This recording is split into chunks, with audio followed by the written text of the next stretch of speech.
बिहार में लालू यादव की party RJD पर मुख्यमंत्री नीतीश कुमार मेहरबान है। नीतीश सरकार ने लालू यादव की पार्टी आरजेडी को जमीन का बड़ा गिफ्ट दिया है। पटना की वीर चंद्र पटेल मार्ग पर आरजेडी प्रदेश दफ्तर के ठीक बगल वाली जमीन आरजेडी को सौंप दी गई है।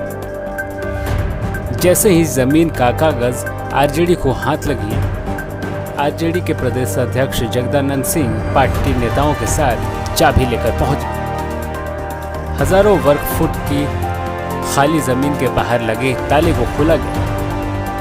अब यहां पर आरजेडी के दफ्तर का एक्सटेंशन होगा।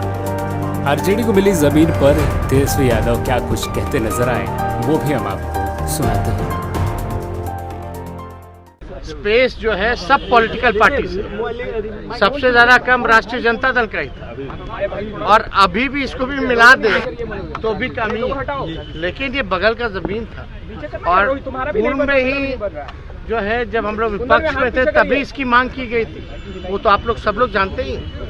तो नियम अनुसार जो है हम लोगों को मिला है, तो वही यहाँ तो जंगल था, बगल का प्लॉट है, तो इसका सही उपयोग होना चाहिए, तो वो हुआ। तेजस्वी बीजेपी जो बार बार कहती है, तेजस्वी जी बीजेपी जो बार बार कहती है कि जो आरजेडी है वो कोई विकास का काम नहीं करती है, लेकिन आप लगातार अभी देखिए गडकरी से मिले, बिहार में विकास की बात आप लगातार कर रहे हैं। ये भी कह रहे हैं कि जो लोग कहते हैं कि विकास नहीं किया, इन 17 सालों में आगे भी आप सिर्फ काम करेंगे, बोलेंगे नहीं। तो तेजस्वी जी ऐसे बीजेपी को आप क्या कहेंगे? कहता है बिहार में विकास ही नहीं हो रहा है।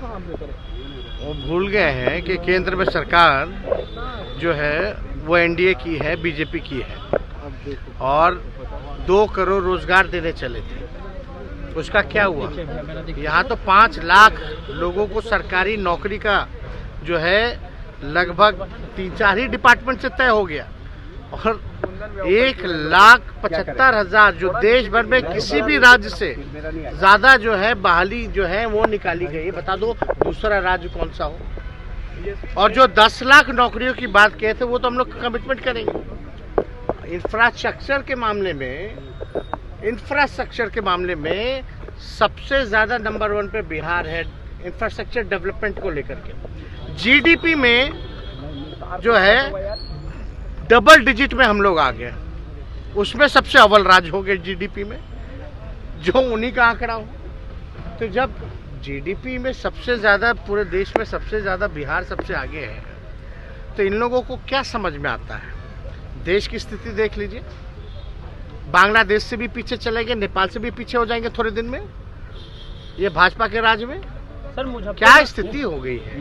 तो डेवलपमेंट के मामले में तो ना ही बोले तो ज्यादा अच्छा। सर, मुजफ्फरनगर में जो मामला हुआ सर, जो मुस्लिम बच्चे के साथ जो हुआ है सर, देखिए अरे भाई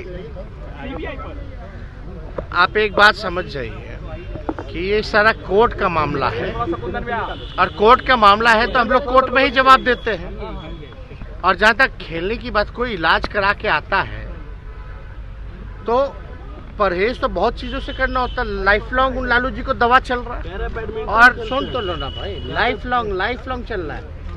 अब बैडमिंटन जो खेले हैं वो तो मतलब प्रॉपर वैसे थोड़ी ना खेले, वो तो एक आध मार करके देखे। और मतलब क्या कोई भी आदमी हो, डॉक्टर भी आता है तो मतलब यही सजेस्ट करता है ना कि भाई आपको परहेज रखना है, हर महीने आपका जांच होना है। ऐसा थोड़ी ना कि बीमार व्यक्ति जितने हैं सबको अस्पताल में ही डाल दीजिएगा, और बीमार व्यक्ति जो है वो कुछ कर ही नहीं सकता।